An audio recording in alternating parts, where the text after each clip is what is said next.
All over our cities, along our coastlines and across our green and pleasant land, an invisible army is fighting a never-ending war. Their enemy is the filth that we create and the vermin that thrive on it.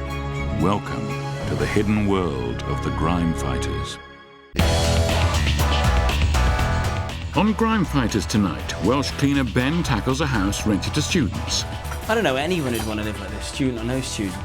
Dagenham Council property manager Tony gives up. I'm surprised they've got a toilet in it, to be quite honest with you. Extreme cleaners Dave and Graham confront a pigeon's graveyard. To me, they're just bones with feathers on. And Cotswold Pest controller Dave is taking no chances with some wasps. All of a sudden, you've got 50 wasps coming out. They're going to be looking for someone to have a go at.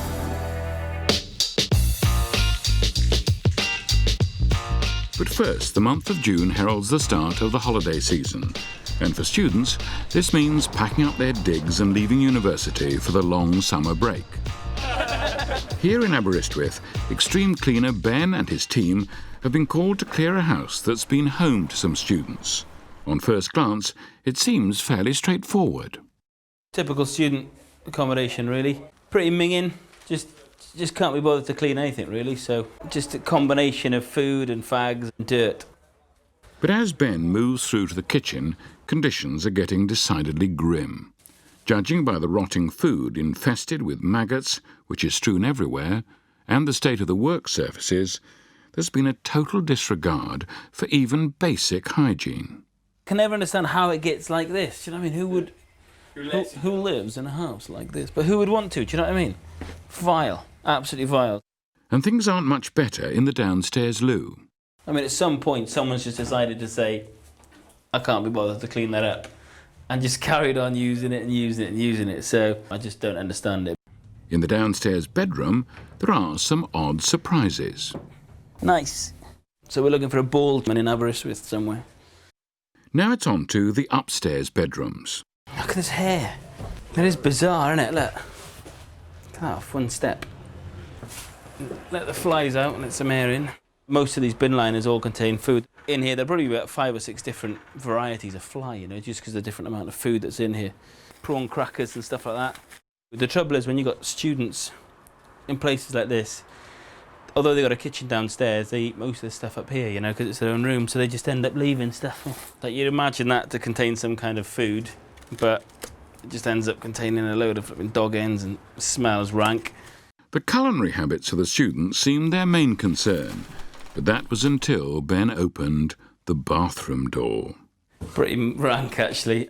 You've got like this just full of faeces where they've just decided that that's the way that they should get rid of it. That kind of behaviour you wouldn't expect from an animal, would you? They normally clean up after themselves. Bizarre.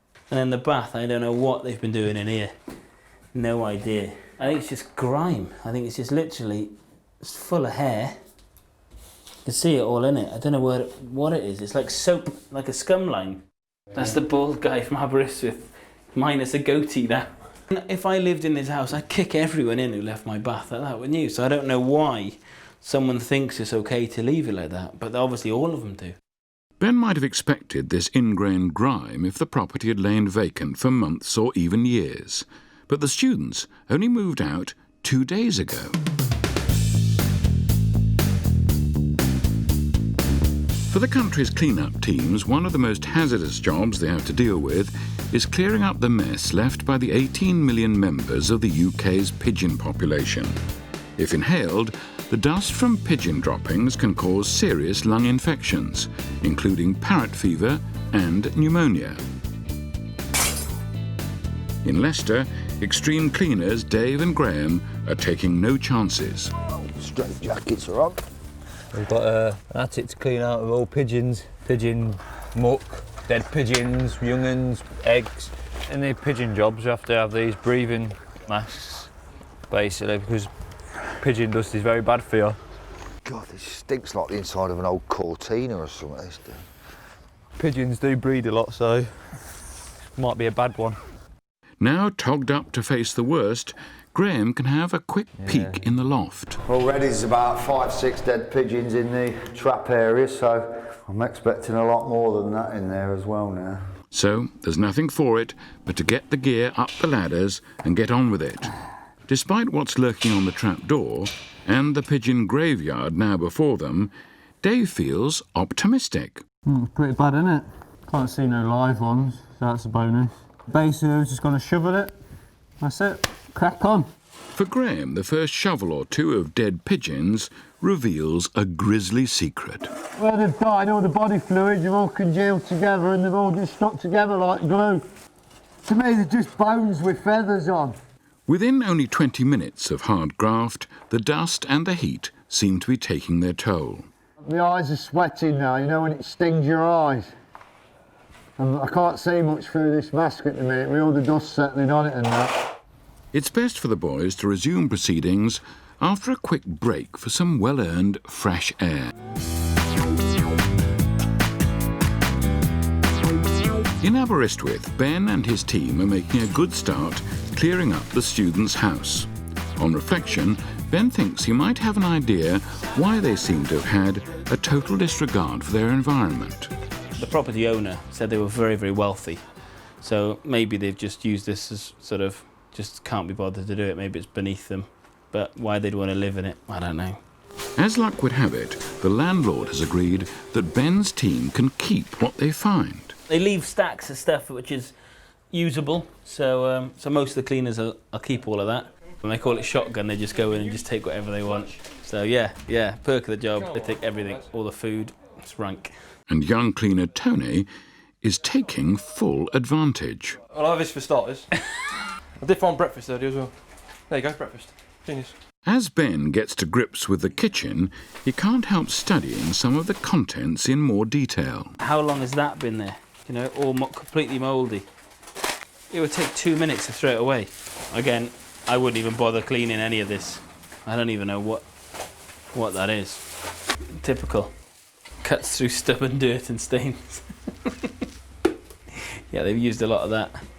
I don't know anyone who'd want to live like this, student or no student. All this mess only goes to fuel Ben's belief that a student's life was not for him. I was never a student. I don't think I ever would be. I don't see the point. I could earn more money doing this than if I had a degree. For most of us, working in this place would be extremely unpleasant, but young Tony thrives on it. Loving it. So the worse it is, the more fun you get out of it. You've got to have good humour about it. Haven't you? You can't go through any kind of grotty job and be miserable about it because it just depresses you. He's a good lad, actually, yeah.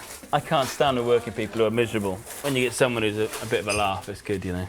As the team continue bagging up, one of the cleaners has found concrete proof of the student's healthy cash flow. Mary was upstairs and she found a bank statement, and this guy's had £20,000 put in his account. Crazy amount of money. But saying that, he spent it quick enough. Fair play though. But see, that's the life of a student, eh? Yeah. Like, blood, sweat and tears, and we get a pittance, and yet students get 20 grand for sitting and, well, making a mess. Ben's strategy is to blitz a job like this, so with everyone pulling their weight, the downstairs is already being transformed. But upstairs, and especially in the bathroom, their progress may be slowed. When eventually summer arrives, on some sunny days, our glorious countryside is seen to perfection. There is nowhere in this world as beautiful. For Cotswold-based pest controller Dave, this may well be true, but the summer sunshine also brings some unwelcome guests. Today, he's starting his weekly tour of the Cotswold Wildlife Park. And there's no escaping the yellow peril.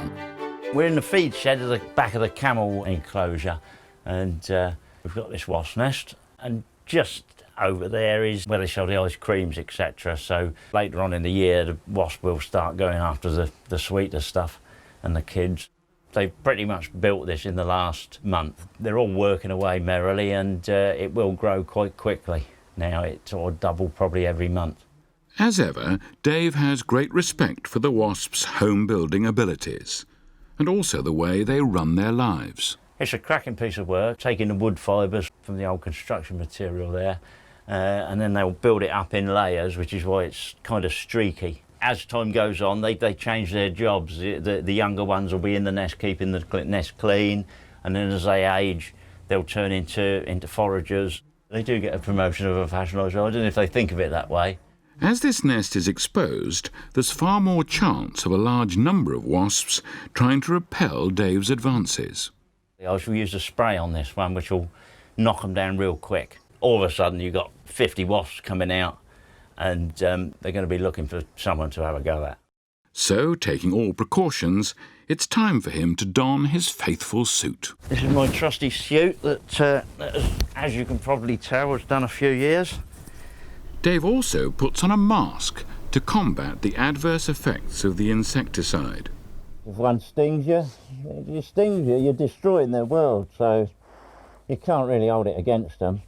All it takes is a quick couple of squirts of the insecticide and a finger in the appropriate hole at the bottom of the nest to stop any counterattack. After a few minutes, the job is done and Dave can take a closer look at the contents of the nest. There it is, a work of art really, but just in the wrong spot. There's a queen, there's a worker, that's the larvae that would turn into the wasp. You even got one there that's just emerging. It's very well insulated, and that's why they tend to last until October, November time. All Dave has to do now is to give the area around the nest a further spray of insecticide to kill any returning foragers that weren't at home when Dave came calling. Coming up, Dagenham Council's housing manager Tony confronts a property makeover from hell. Dave and Graham prematurely think they've cleared the loft, and cleaner Tony reaches into the abyss.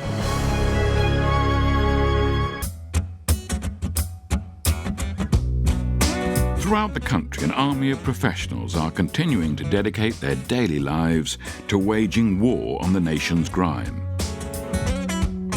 The pressure on councils to provide housing for the local community has never been greater. All too often, when a tenant has either left, died or been evicted, the property remains in a terrible state. Barking and Dagenham Council property manager Tony has to assess what needs replacing after a tenant's departure, and this three-bedroomed house could prove a real headache. We've got lots of properties like this. They seem to be more and more on the increase as well. I suppose really it is shocking. You would think that in this day and age, properties would be left a little bit better than this. Tony is going to have his work cut out to return the property to some sort of normality. With these problem houses, it's difficult to know where to start. How about the kitchen? As you can see, old cupboards, absolutely filthy. Look, looks like a dog's been on the top chewing the bottom of them. I don't know what that is in there, I wouldn't like to hazard a guess. Remains of the chip pan contents. So if that's chip pan contents, we've probably got OK sauce. Hopefully. The contents of the cupboards are unsavoury, and the tenants' cooking practices leave a lot to be desired. We've got some sort of beetle next to a small fly, and it's just literally covered, like hundreds and thousands on the top of a cake, with mouse droppings. Even to the point on the top of the sockets. Now that's over a work surface. That is just full of mouse droppings. And that's over where whoever lived here was cooking the food. And, you know, that's simply just not on, really. Apart from the overall cleanliness, or lack of it, the main problem for Tony is the way tenants seem to have an insatiable appetite for DIY. We've got a lot of people on the borough that think they can do DIY, but a lot of people try to do things themselves and they're not really quite up to the do-it-yourself standard. I mean, you can see the way this is tiled and where they've cut the gas hob in and the kitchen's all cramped up. I mean, this is supposed to be sitting on the top, not inside it. The whole of the kitchen will probably have to be ripped out. This isn't a good start to Tony's day. So far, he's only assessed the kitchen, and as he ventures further, things don't look as though they'll improve. Didn't have to bother to open the door anyway.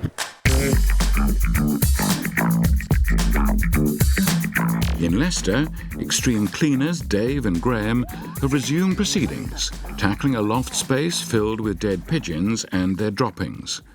But the ever-present dust and unrelenting heat doesn't dampen Graham's enthusiasm for his feathered friends. I'm used to pigeons anyway. I used to love them as a kid. I used to catch them down at the town hall and things like that. And if they were racing pigeons, usually they'd have a phone number stamped underneath the wings. So you phone that number up and you're guaranteed to get £1 every time the guy come back to collect his pigeon, so it was a little earner really. The average pigeon consumes over 64 pounds of food every year, the kind of throughput which costs over £15 million to clear up annually. So with a lot more sweeping, bagging and sweating, the downstairs loft space is nearly clean, apart from the last remaining carcasses. See that, Dave? The maggots have been in there, laid all the eggs in that. With the afternoon sun beaming through the roof, working in these conditions is proving increasingly difficult. That sun coming through that sky, right? It takes 10 minutes before you're sweating off again. When you work in this environment, it's just ever so hard to breathe. You're just sweating, dehydrating. And just as they think they can call it a day, Dave takes a peek at the roof space above. Bad? Oh my God, it's massive, Gray. With the unexpected surprise of countless rafters covered in pigeon droppings, it looks like the boys are going to be here for a few more days yet. But on the bright side, at least this evening, they can call it quits. Till tomorrow.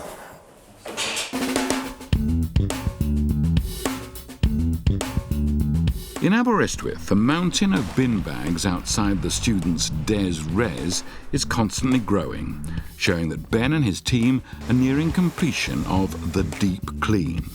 All that's left to tackle is the upstairs bathroom. Tony remains philosophical as ever. Toilet cleaning, mate. I can't beat it. So you just can't beat it. It's the lowest of the low cleaning, isn't it? The loo may be looking a whole lot better, but the surrounding area still requires attention. There's some urine splatter all the way through there. It's normally sort of what people miss, isn't it? If you're a bloke anyway. You always find it. You add a few cans, you sort of miss a bit. But Tony can identify with the ways students just can't aim straight. I do it all the time. Honestly, I'm renowned for it. When I go around with mates now, right, they actually go and put mats down for it. I went with my mates the other day, right, and as I walked towards the bog, right, he said, if you miss, I'm giving you a paintbrush and you're going to clean it all up with a little paintbrush. And another one threatened to make me lick it up. And you just can't help it after a bit, can you? For Ben, however, the bath poses the biggest problem. He's going to have to resort to a more hazardous approach to stand a chance of removing the layers of ingrained skin, hair and dirt. Normally, cleaners, if you're a cleaning firm, it's a big no-no using bleach, because if you mix it with other chemicals it can be lethal. But in this environment I can control it. Still, even this, it's fighting a losing battle. I think it's coming off. It's the hair that's holding it all together. Can you see it all? It's all matted in it. That's what's holding it onto the bath. But Ben has one last technique if all else fails, the faithful scraper, and this seems to do the trick. After an hour, the bathroom has been transformed, and so has the rest of the house. There's just the odd stubborn sticker to remove, and Ben's team can call it a day. Let's hope next term's students have more of a grip on home economics.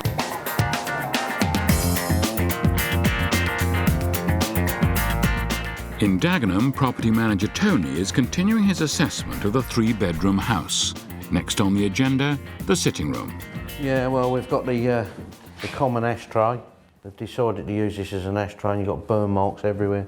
They just rested cigarette or put cigarettes out on it for some reason. Mouse droppings again, all the way around. It's just covered in mouse droppings. Door's missing, we've got to put a door on. Where that's gone, God only knows. We seem to have a black hole where all the doors disappear. People just take them off and for an unknown reason. Right, we're going to the bedrooms now. Even before he gets to the bedrooms, there's a ceiling problem. I don't know what they were doing there, but they're probably bungee jumping from the roof. Why that's come down, I haven't got a clue. To me, it just looks like it's been punched through by whoever. Now on to what must have been the children's bedroom. Well, we're obviously going to be decorating in this one again. Obviously been using this as an ashtray again. We've got burn marks again on here. After having a quick shifty in the sympathetically decorated master bedroom, his final stop is the family bathroom. The floor is really bad. To be honest, the smell, I would say it's probably urine over a period of time. And the door, whatever was inside wanted to get out, that could be mice or dogs. The bath's got cigarette burns on it again, but that in itself is a project, just the bathroom. I'm surprised they've got a toilet in it, to be quite honest with you, but there you are. Tony's aim is to get vacated properties back onto the rental market within 20 days. But to hit the target with this house, he's going to need a miracle. The whole house is a bit of a major job, really. It's a lot of work, and it's going to cost the council a fair amount of money, unfortunately. The bill to get this property back into shape will run into thousands of pounds. But Tony is undaunted. I think it's a worthwhile job. Sometimes when you go back round properties that you have worked on and they're back in the same state, you get a bit disheartened. But hopefully the majority of people are thankful for what we do, and probably on this property, I think they've actually had pre-viewings before the works have been carried out. That's how badly people want properties. But will Tony keep to the deadline? Can he possibly do it in 20 days? After the filming was over, the student house in Aberystwyth was rented almost immediately to next term's new influx of students. Dave and Graham spent another 3 days clearing up the pigeon droppings in the roof space, but the result speaks for itself.